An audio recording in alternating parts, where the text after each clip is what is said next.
सूरजमुखी कहानी की शुरुआत। एक सुंदर से गांव में दो भाई रहते थे, रामू और श्यामू। रामू हर वक्त मेहनत करता, खेत में काम करता और जानवरों की देखभाल करता। वहीं श्यामू सारा दिन सोता रहता, मोबाइल पर कार्टून देखता और काम से जी चुराता।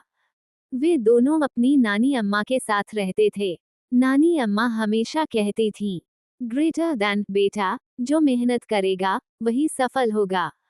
पौधा जादुई बीज। एक दिन रामू खेत में काम कर रहा था कि उसे जमीन के नीचे कुछ सख्त चीज महसूस हुई। खोदने पर वहां से एक पुराना संदूक निकला। संदूक में एक चिट्ठी थी। ग्रेटर देन, जो मेहनत करेगा खजाना उसी को मिलेगा। और साथ में एक जादुई बीज भी था।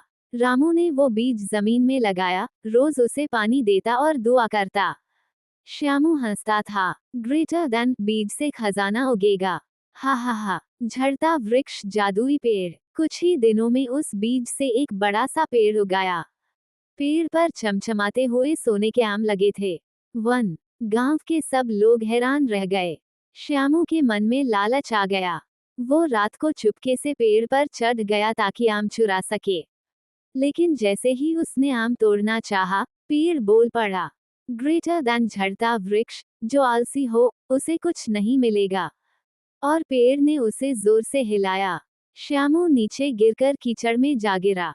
टपकता पसीना, कोल्ड स्वेट स्माइल। सीख मिली। अगले दिन श्यामू शर्मिंदा हुआ। उसने रामू से माफी मांगी और कहा, ग्रेटर देन, अब मैं भी मेहनत करूंगा।